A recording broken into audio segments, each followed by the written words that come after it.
वंदे मातरम दोस्तों। मैं प्रतीक शेखर सिन्हा आज आप सभी को संविधान के बेसिक से शुरू करते हुए हम आगे अनुच्छेदों तक चलते रहेंगे और इसको आगे पढ़ते रहेंगे और समझते रहेंगे। तो देखिए, आज हम संविधान का भाग 1 तथा अनुच्छेद 1 से 4 तक को समझेंगे। तो देखिए, संविधान का बेसिक यदि हम देखें तो संविधान का निर्माण क्यों हुआ था? संविधान का निर्माण इसलिए हुआ था कि हमारे देश में केंद्र और राज्य सरकारें किस प्रकार से कार्य करेंगी, उनके बीच किस तरह से संबंध रहेंगे, किसी विकट परिस्थिति में किस तरह से देश कार्य करेगा, इन सभी चीज़ों का बातों का वर्णन किसमें? आपके भारतीय संविधान में है, ठीक है। लेकिन एक चीज़ और भी होती है, देखिए, आईपीसी और सीआरपीसी। तो संविधान, आईपीसी, सीआरपीसी ये सभी अलग चीज़ें, ठीक है। आईपीसी का फुल फॉर्म होता है इंडियन पीनल कोड, ठीक है, इंडियन पीनल कोड। इसमें कुल होती है आपकी 511 धाराएं, ठीक है। कुल नंबर ऑफ धाराएं सेक्शंस है 511, ठीक है। इसको धाराओं को सेक्शंस बोलते हैं, ठीक है। जबकि सीआरपीसी में आपकी टोटल नंबर ऑफ सेक्शंस जो है वो है 484, ठीक है, 484। सीआरपीसी का फुल फॉर्म क्या होता है? Criminal procedure code. तो देखिए, संविधान सबसे बड़ा है, ठीक है। आईपीसी और सीआरपीसी की कोई भी धारा जो है संविधान से हटकर ऐसा कोई लॉ नहीं बना सकता हमारी गवर्नमेंट या हमारी सरकार। आईपीसी सीआरपीसी में ऐसी कोई धारा नहीं जोड़ सकती है जो कि संविधान का अतिक्रमण कर रहा हो, ठीक है। तो संविधान सबसे मुख्य है हमारे देश का। उसके बाद आईपीसी सीआरपीसी आती है। आईपीसी और सीआरपीसी का मुख्य कार्य होता है पुलिस प्रशासन, पुलिस विभाग में, क्योंकि जब कोई अपराध होता है तो सबसे पहले जो रिपोर्ट लिखी जाती है, एफआईआर जिसको हम लोग बोलते हैं, फर्स्ट इंफॉर्मेशन रिपोर्ट, ठीक है। एफआईआर का फुल फॉर्म होता है। तो एफआईआर जो लिखी जाती है तो वहाँ पे सबसे पहले आईपीसी के तहत धाराओं को नोट किया जाता है। जैसे किसी ने हत्या कर दी तो धारा 302 उस पर लगता है, ठीक है। तो एफआईआर में सब चीज़ों का वर्णन आएगा, धारा 302 करके सब पुलिस वगैरह, जहाँ पे आप पुलिस थाने में कंप्लेन करने जाएंगे वहाँ पे उन चीज़ों को नोट करेगा, ठीक है। उसके बाद 24 घंटे के अंदर जो है उस अपराधी को जो है कोर्ट में पेश करना अनिवार्य होता है। तो वहाँ पे जो कोर्ट की कार्रवाई होगी वो सीआरपीसी के अंतर्गत आती है, ठीक है। यानी हत्या किया तो धारा 302 लगी और उसके तहत वो चीज़ नोट हो गई, ठीक है। अब उसकी कार्रवाई जो होगी कोर्ट में और कोर्ट किस प्रकार से उसके फैसले वगैरह सुनाएगा, वो सभी क्रिमिनल प्रोसीजर कोड में होता है, ठीक है, जिसको शॉर्ट में सीआरपीसी बोलते हैं। सीआरपीसी में कुल धाराओं की संख्या 484 है, 484 है, जबकि आईपीसी में कुल धाराओं की संख्या 511 है। तो अभी हम आईपीसी सीआरपीसी नहीं पढ़ेंगे, अभी हम संविधान को स्टार्ट करें, ठीक है, क्योंकि संविधान हमारा मुख्य है। संविधान का हम भाग 1 आज पढ़ेंगे। तो आइए चलते हैं संविधान के बारे में जानते हैं। अब हम संविधान को शुरू करते हैं, संविधान पढ़ना शुरू करते हैं। तो देखिए, संविधान में कुल जो है 22 भाग हैं। तो संविधान में कितने भाग हैं? 22 भाग हैं, ठीक है। इन 22 भाग का मतलब क्या है? क्योंकि जैसे आप कोई बुक पढ़ते हैं अगर, तो एक तरह की चीज़ों को एक यूनिट में कर दिया जाता है, एक लेसन में, मतलब कई लेसन बन जाते हैं और एक यूनिट बन जाता है, ठीक है। तो उसी प्रकार से संविधान निर्माताओं ने भी जो है एक एक तरह की चीज़ों को जो है अलग अलग भागों में बांट दिया है, ठीक है। यानी एक प्रकार की चीज़ एक भाग में, अगले प्रकार की चीज़ों को एक भाग में, मूल अधिकार जैसी चीज़ों को भाग 3 में एक साथ कर दिया है, ठीक है। तो ये काफ़ी बेहतरीन संविधान बनाया गया है, ठीक है। तो देखिए, भारतीय संविधान में भाग की संख्या कितनी है? 22। और ये मूल संविधान है, ठीक है। अगर हम इसको अमेंडमेंट के बाद वगैरह जो बढ़ाया गया है उसको 25 देखते हैं, लेकिन उसको नहीं देखा जाता है। मेन भाग जो होते हैं वो 22 भाग है, ठीक है। और 395 क्या है? आपकी अनुच्छेद है, ठीक है, अनुच्छेद, ठीक है। अनुच्छेद को इंग्लिश में आर्टिकल बोलते हैं, ठीक है। तो संविधान में कुल 22 भाग है तथा 395 अनुच्छेद है। आगे सर में अगर हम इसको ABCD जैसे बढ़ता चला जाता है, अगर हम उसमें देखें तो लगभग 450 पड़ेगा, ठीक है। तो उसको नहीं कंसीडर करते आप।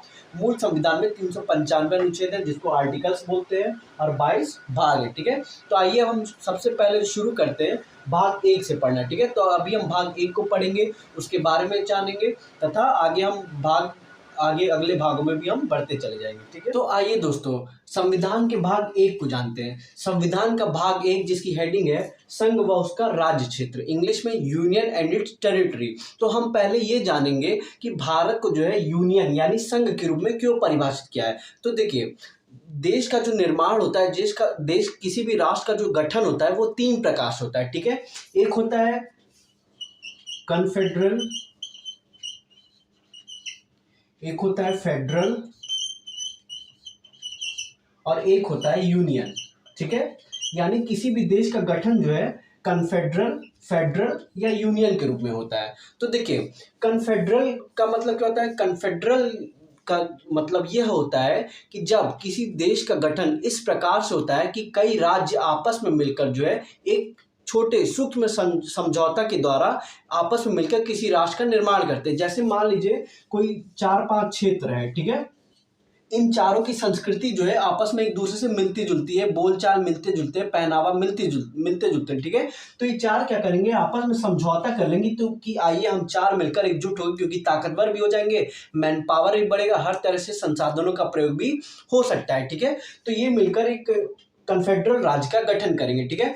इसमें जो है इसके टूटने की संभावनाएं अधिक रहती है, क्योंकि एक संविधान एक निश्चित संविधान के अंतर्गत कार्य नहीं करता है। यह चार अपने अपने हिसाब से कार्य करते हैं, ठीक है। तो कन्फेडरल कहीं ना कहीं जहां पे काफी भारी मात्रा में विविधता होती है, डाइवर्सिटी होती है किसी देश में, वहां पे ये चीज फेल हो जाती है, ठीक है। अगला क्या होता है? अगला होता है फेडरल। और फेडरल का सबसे अच्छा जो उदाहरण है वो आपका है अमेरिका, ठीक है। अमेरिका क्यों? फेडरल इसीलिए अमेरिका को जो है पूरा नाम जो है यूनाइटेड स्टेट्स ऑफ अमेरिका बोलते हैं। क्यों बोलते हैं? क्योंकि अमेरिका में जैसे अगर 50 स्टेट्स हैं, ठीक है, 50 स्टेट्स हैं, तो ये सभी स्टेट्स जो है आपस में मिलजुल कर एक राष्ट्र का गठन किए हैं। लेकिन एक बात है इसमें कि इन 50 स्टेट यानी ये जो 50 स्टेट्स हैं, इनके झंडे, इनके संविधान, इनकी नागरिकता सब कुछ क्या है? अलग अलग है। यह 50 में से अगर किसी भी एक राज्य में अगर विद्रोह उठ खड़ा होता है और अमेरिका के राष्ट्रपति के खिलाफ, अमेरिकी सरकार के खिलाफ पूरी बगावत हो जाती है, तो यह राज्य जो है अपने समझौते को तोड़कर अलग हो सकते हैं, ठीक है। तो सबसे कमजोर रूप हो गया आपका कन्फेडरल, जिसमें एक सूक्ष्म नाम मतलब एक नाम मात्र का समझौता होता है। दूसरा हो गया फेडरल, जैसे America, United states of America इसीलिए बोलते हैं क्योंकि कई राज्य मिलकर एक राष्ट्र का गठन किए, ठीक है, एक राष्ट्र का निर्माण किया, लेकिन उसमें भी नागरिकता, झंडे, उनका कई प्रकार से संविधान वगैरह अलग तरह का है, ठीक है। अब आता है यूनियन, ठीक है। भारत जो है इसका सबसे बड़ा उदाहरण है, ठीक है, भारत। तो भारत क्यों उदाहरण है यूनियन का? तो यूनियन में यह होता है कि केंद्र सरकार और राज्य सरकार यानी कई सारे राज्य होते हैं और कई सारे राज्य मिलकर एक केंद्र सरकार के अंतर्गत होकर कार्य करते हैं, लेकिन इन सभी की नागरिकता, इन सभी का जो संविधान है वो सेम रहेगा, ठीक है। इनमें ये नहीं रहेगा कि कोई जो है, जैसे इंडिया में इस समय 28 स्टेट्स हैं, तो ये नहीं हो सकता कि कोई अदर स्टेट जो है, मतलब उनमें से कोई एक स्टेट जो है अलग प्रकार की नागरिकता दे, भारत अलग प्रकार की नागरिकता, ठीक है। तो ये हो गया यूनियन, यानी एक संघ मिलकर भारत का निर्माण करता है, ठीक है। तो संघ मतलब मुझे लगता है आपको समझ में आ गया क्यों इसको संघ बोलते हैं, यूनियन, ठीक है। तो आइए हम जानते हैं कि इसके अनुच्छेद 1 से 4 के बीच में हम आगे चलेंगे, ठीक है। देखिए दोस्तों, संविधान का भाग 1 जो संघ व उसका राज्य क्षेत्र है, जिसमें अनुच्छेदों की कुल संख्या 1 से 4 तक है, यानी मैंने जो 395 अनुच्छेद बताए थे उसका अनुच्छेद आर्टिकल 1 से 4 तक इसी में ही है। जो 22 भाग बताए थे उसका भाग 1 है। तो आइए हम जानते हैं कि इसमें जो 1 से 4 अनुच्छेद है वो क्या क्या कहते हैं। तो देखिए, अनुच्छेद 1 जो है आर्टिकल 1, ठीक है। अनुच्छेद 1 क्या कहता है? अनुच्छेद 3 प्रकार की बातों को कहता है, ठीक है। पहला बात क्या कहता है?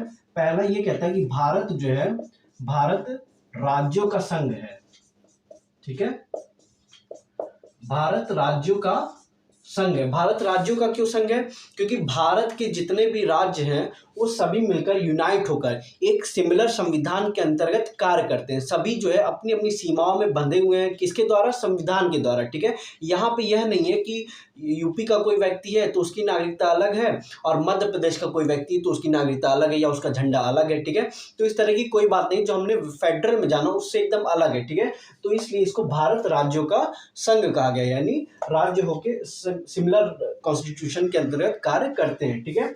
और दूसरी बात क्या कहता है? दूसरी बात यह कहता है कि भारत में जो राज्य हैं उनकी सूची जो है वो प्रथम अनुसूची में दी गई है। अब ये आप सोचेंगे अनुसूची क्या होती है, तो देखिए भारतीय संविधान में अनुसूचियां दी गई है, अपेंडिक्स जिसको बोलते हैं, ठीक है।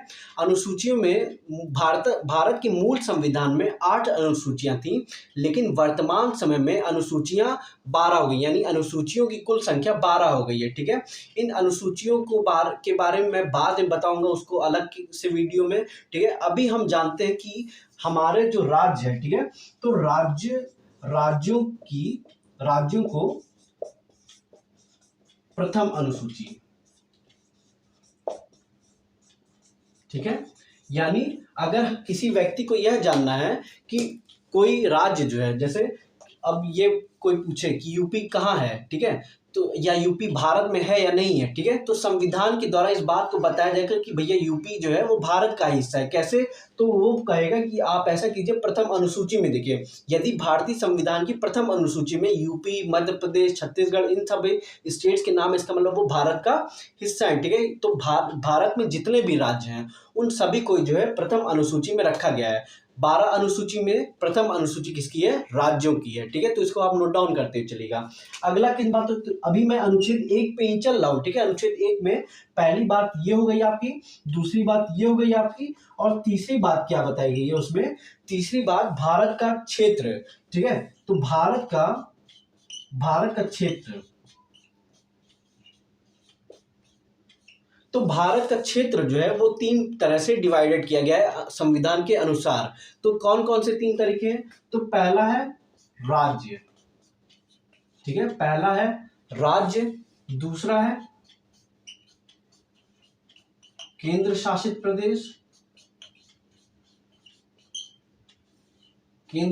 प्रदेश, और तीसरा है आपका अर्जित क्षेत्र,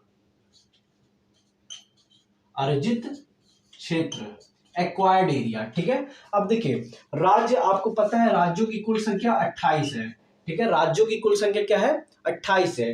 केंद्र शासित प्रदेश, जिसको हम लोग इंग्लिश में यूनियन टेरिटरी बोलते हैं, ठीक है।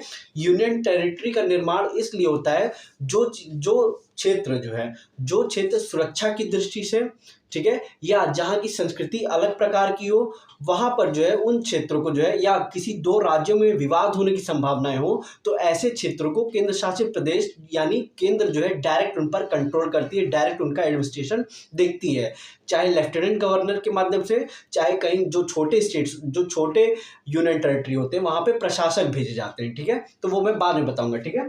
आगे है और तीसरा क्षेत्र क्या होता है हमारा? अर्जित क्षेत्र। अर्जित क्षेत्र कौन से होते हैं? अर्जित क्षेत्र वह क्षेत्र होते हैं जिनको आगे चलकर भविष्य में यदि भारत किसी नए क्षेत्र को अपने देश में मिलाता है तो वो अर्जित क्षेत्र कहलाएंगे। जैसे मान लीजिए फॉर एग्जांपल, अगर पाकिस्तान में बलौच एरिया है, ठीक है, बलौच के लोग जो है, बलूचिस्तान वाला जो इलाका है वहाँ पे बलौच लोग जो नागरिक है वहाँ के बलौच कहलाते हैं, ठीक है। तो वो बलौच लोग जो है पाकिस्तान की सरकार का काफ़ी विरोध करते हैं, वहाँ की संस्कृति को काफ़ी नष्ट किया है पाकिस्तान की सरकारों ने, ठीक है। तो इस तरह की समस्याएं हैं। यदि बलूचिस्तान के लोग अगर रेफरेंडम के माध्यम से, रेफरेंडम क्या होता है? रेफरेंडम मतलब ये होता है कि जब किसी देश में जनमत संग्रह द्वारा कोई निर्णय लिया जाता है तो उसको रेफरेंडम बोलते हैं। यदि पाकिस्तान की बलौच लोग जो है ये रेफरेंडम के माध्यम से निर्णय ले ले कि अब हमें भारत में हम शामिल होना चाहते हैं, ठीक है, तो भारत क्या करेगा? उस क्षेत्र को अपने क्षेत्र में मिला लेगा, ठीक है। और इस चीज को क्या बोलेंगे? इस क्षेत्र को हम क्या घोषित करेंगे? अर्जित क्षेत्र। आया समझ में? तो देखिए संविधान निर्माताओं ने भविष्य की भी विचारों को देखते हुए, भविष्य में क्या हो सकता है इस चीज की संभावनाओं को देखते हुए इस संविधान में जो है आपके अनुच्छेद 1 में इन प्रावधानों को जोड़ा था, ठीक है। तो अनुच्छेद 1 क्या बोल रहा है? भारत राज्यों का संघ है, ठीक है। और क्या दूसरी बात क्या बोल रहा है? राज्यों को प्रथम अनुसूची में रखा गया, यानी जो कुल मिला के 12 अनुसूची है उसमें प्रथम अनुसूची। तीसरा क्या बोल रहा है? भारत का क्षेत्र, तो भारत के क्षेत्र को 3 भागों में डिवाइड किया गया, ठीक है। एक है राज्य, जैसे अपना यूपी, बिहार, मध्य प्रदेश, झारखंड, छत्तीसगढ़, ठीक है, ये सब क्या है? आपके स्टेट्स हैं। केंद्र शासित प्रदेश जिनकी कुल संख्या वर्तमान में 8 है, ठीक है। केंद्र शासित प्रदेश कितने हैं? 8 है, ठीक है। यूटी जिसको शॉर्ट में बोलते हैं, ठीक है। केंद्र शासित प्रदेश पर डायरेक्ट कंट्रोल किसका रहता है? मतलब डायरेक्ट रहता है, लेकिन जैसे दिल्ली हो गया, दिल्ली में जो है दिल्ली की गवर्नमेंट का भी थोड़ा सा वहां पे भाग रहता है, ठीक है। लेकिन अधिकांश जो 7 स्टेट हैं और अलग यूटी, वहां पे डायरेक्ट ऑफेंस किसका रहता है? आपका सेंट्रल गवर्नमेंट का रहता है, ठीक है। तीसरा क्या है? अर्जित क्षेत्र। अर्जित क्षेत्र की इस समय एक भी नहीं है, ठीक है, जबकि केंद्र शासित प्रदेश कितने आपके? 8 है। आए समझ में? तो मुझे लगता है आपको अनुच्छेद 1 समझ में आएगा। अब हम अनुच्छेद 2 को पढ़ेंगे। तो अनुच्छेद 2 देखिए क्या बोलता है। अनुच्छेद 2 यह बोलता है कि यदि भारत में कोई क्षेत्र जो है भारत में शामिल होना चाहता है तो वह जो है शामिल हो सकता है। तो इसके लिए क्या होता है, इसके लिए राष्ट्रपति को पूर्व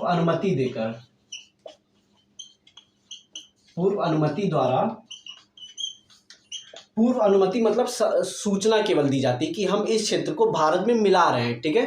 तो अनुच्छेद 2 ये बोलता है राष्ट्रपति को पूर्व अनुमति द्वारा किसी राज्य को, किसी क्षेत्र को जो है भारत में मिलाया जाए, किसी क्षेत्र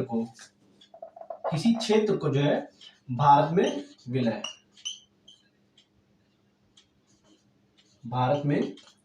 विलय, ठीक है। यानी राष्ट्रपति को सूचना दे दीजिए कि हम इस क्षेत्र को भारत में मिला रहे हैं, ठीक है। संसद द्वारा यह कर दिया जाए, ठीक है। राष्ट्रपति की एक तरह से औपचारिकता केवल होती है यहाँ पर, ठीक है। आया समझ में? तो इसका सबसे अच्छा उदाहरण क्या है? सबसे अच्छा उदाहरण जो है आपका वो है सिक्किम, ठीक है। तो देखिए हुआ क्या था, सन 1959 में जो है चाइना जो है तिब्बत क्षेत्र पर कब्जा करता चला जा रहा था, ठीक है। तिब्बत के लोगों को वहां पे एक तरह से शरणार्थी की जिंदगी जीने लगे थे वो अपने ही देश में। वहां के तिब्बत के नागरिकों को चाइना जो है कहीं हान चाइना क्षेत्र में यानी उसके पश्चिमी क्षेत्र पे, कुछ लोगों को पूर्वी क्षेत्र में, कुछ लोग को मंगोलिया बॉर्डर, मतलब सबको इधर उधर फेंक दिया, एक तरह से अलग अलग शहरों में वो डिप्लॉय कर दिया। जिस वजह से हुआ क्या कि वहाँ के जो नागरिक लोग थे वो काफ़ी परेशान हुए और सिक्किम जो क्षेत्र था वो भी एकदम तिब्बत से सटा हुआ था। 1959 में ही दलाई लामा भी इसी कारण से शरणार्थी बनकर भारत आए थे और भारत ने उनको नागरिकता दी है, ठीक है। तो देखिए सिक्किम ने क्या किया, अब सिक्किम इस चीज़ से डर चुका था, तो सिक्किम ने भारत सरकार से यह कहा कि हम जो है आप में विलय होना चाहते हैं, बशर्ते हम पहले आपका व्यवहार जानेंगे कि हमारे प्रति, हमारी संस्कृति के प्रति आपका व्यवहार किस प्रकार का है, ठीक है। तो 1974 में क्या होता है, 1974 में, ठीक है, सिक्किम जो है 35वां यानी 35th अमेंडमेंट द्वारा, 35वां संविधान संशोधन द्वारा भारत का सह राज्य बनता है। कितने समय के लिए? 1 साल के लिए, ठीक है। मतलब वो देखना चाहता है कि भारत का रवैया हमारे प्रति कैसा है और भारत सरकार भी यह देखना चाहती थी कि सिक्किम किस प्रकार से वहां पे कल्चर वगैरह है, ठीक है। तो 1974 में क्या बनता है, सिक्किम सह राज्य बनता है, ठीक है। और अंततः होता क्या है कि 16 मई 1975 को जो है 36वां संविधान संशोधन, यानी जब सह राज्य बना था तो 35वां संविधान संशोधन, जब राज्य बन गया यानी 1 साल बीत गए तो 16 मई 1975 को यह भारत का 22वां राज्य बन जाता है, ठीक है। 22वां राज्य बन जाता है। संविधान संशोधन कौन सा था? 36वां संविधान संशोधन, ठीक है। तो 35वां 1974 में, 36वां 1975 में, ठीक है। सिक्किम के लिए 22वां राज्य बन जाता है। और आज देखते हैं सिक्किम हमारा काफ़ी अच्छा क्षेत्र है, गैंगटॉक वगैरह वहाँ की राजधानी है, काफ़ी वहाँ पे टूरिज्म की स्पॉट्स वगैरह काफ़ी अच्छे हैं, होटल्स वगैरह सेक्टर काफ़ी अच्छा है, सर्विस सेक्टर वहाँ का अच्छा है, ठीक है। तो आइए अब हम जानते हैं, अनुच्छेद 2 हमने पढ़ लिया, अनुच्छेद 1 के बारे में मैंने आपको बताया, अनुच्छेद 2 पूरा हो गया कि राष्ट्रपति को पूर्व अनुमति के द्वारा किसी क्षेत्र को भारत में विलय किया जा सकता है, ठीक है, सूचना देकर। अब भविष्य में भी यदि कोई संभावना ऐसी बनती है तो फिर इस प्रकार की कार्रवाई होगी। असल में अब हम अनुच्छेद 3 को जानेंगे। अब अनुच्छेद 3 देखिए क्या कहता है। अनुच्छेद 3 यह कहता है कि कोई राज्य जो है, जो राज्य भारत का हिस्सा है, ठीक है, तो केंद्र सरकार चाहे तो उस राज्य की सीमा, उसके नाम वगैरह में बदलाव कर सकती है, ठीक है। तो पूर्व अनुमति यानी पूर्व अनुमति के द्वारा, किसको पूर्व अनुमति? यानी राष्ट्रपति को सूचना के माध्यम, ठीक है, पूर्व अनुमति द्वारा किसी राज्य के नाम, सीमा में बदलाव, ठीक है। यानी यदि देश के अंदर कोई राज्य है, उसका नाम बदलना है, उसका क्षेत्र परिवर्तन करना है, उसकी सीमाओं में बदलाव करना है, तो केंद्र सरकार इसके लिए फ्रीडम है, ठीक है। राष्ट्रपति को पूर्व अनुमति द्वारा यह कार्य किया जा सकता है, ठीक है। जिसका सबसे अच्छा उदाहरण आपके सामने क्या है, मैं 3 स्टेट का एग्जाम्पल देता हूं आपके सामने।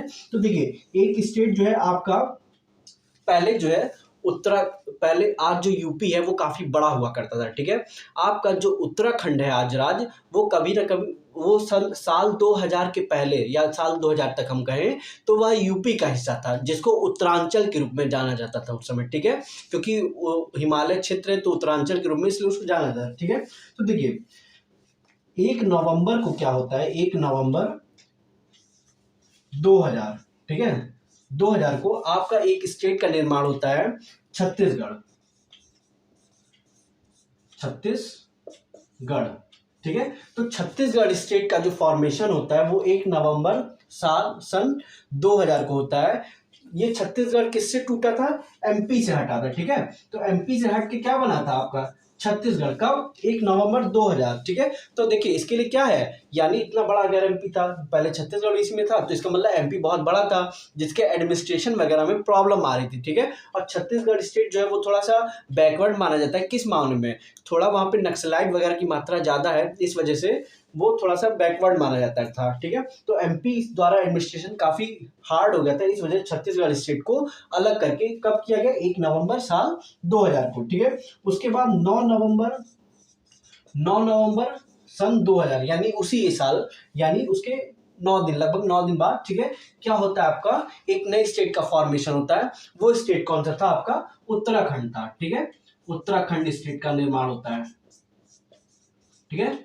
और उत्तराखंड किससे टूटा अलग होकर, यूपी से अलग हुआ, ठीक है। यूपी से अलग होकर क्या बना, उत्तराखंड, क्यों, क्योंकि यूपी अपने आप में ही बहुत बड़ा एरिया है, पॉपुलेशन इसकी सबसे ज्यादा है देश में, आपको पता है स्टेट में, ठीक है। और उत्तराखंड भी उस समय था, तो देखिए आज के समय में अगर उत्तराखंड भी हमारे साथ होता तो पॉपुलेशन कितनी अधिक होती, यहाँ के लोगों का सर्वाइवल थोड़ा सा कठिन होता है, एडमिनिस्ट्रेशन थोड़ा सा कठिन हो जाता है, इस वजह से उत्तराखंड स्टेट को उस समय 9 नवंबर सन 2000 को अलग कर दिया गया, ठीक है। और कौन सा एक है, 15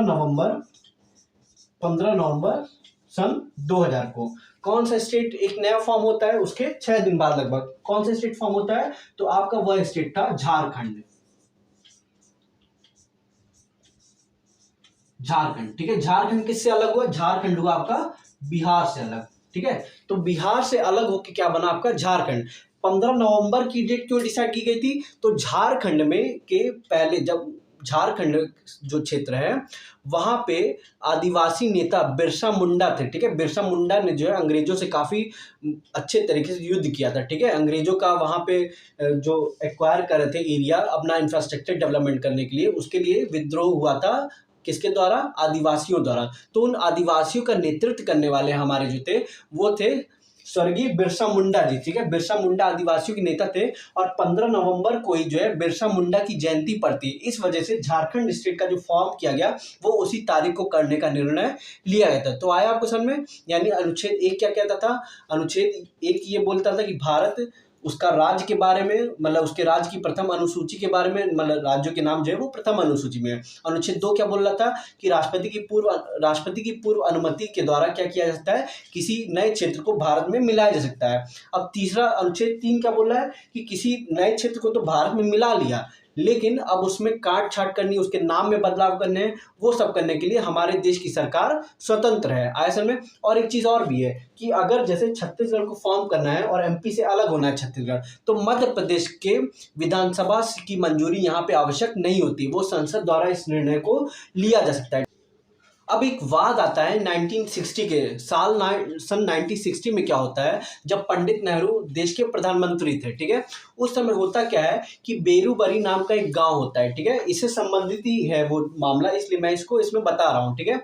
बेरूबरी जो मामला था वह यह था कि वो बेरूबरी एक गांव था जो है आपका बांग्लादेश में जाना चाहिए था, क्योंकि वो पूरा मुस्लिम बाहुल इलाका था। सुप्रीम कोर्ट में ये केस जाता है कि भाई यहाँ पे मुस्लिम लोग ज़्यादा हैं तो इसको बांग्लादेश में शामिल किया जाए, लेकिन होता क्या है कि सुप्रीम कोर्ट इसमें स्टे लगा देता है। पंडित नेहरू की सरकार ने जो है उस समय इस चीज़ की अनुमति दे दी थी कि बेरूबरी जो गाँव है वो आपके बांग्लादेश में शामिल करने की अनुमति दे दी थी, लेकिन सुप्रीम कोर्ट ने इस पर स्टे लगा दिया और यह कहते हुए स्टे लगाया कि भारत के क्षेत्र में नए राज्यों को शामिल किया जा सकता है, उनके क्षेत्रों में बदलाव किया जा सकता है, लेकिन इस तरह का प्रावधान कहीं भी नहीं है संविधान में कि अपने ही क्षेत्र को किसी देश में दे दिया जाए, ठीक है। तो इस तरह के मामले को आपको जानना जरूरी हो जाता है। तो बेरूबरी मामला हमेशा इस चीज को ध्यान रखिएगा, जो कि अनुच्छेद 3 से इस आपके भाग से संबंधित है और इसको मैंने बताया, ठीक है। अब हम अनुच्छेद 3 तक पढ़ लिए, अनुच्छेद 4 को अब हम जानेंगे।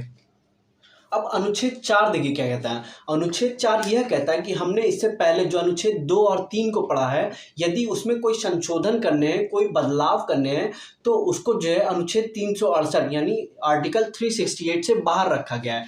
तो देखिए अनुच्छेद आर्टिकल 2 व 3 के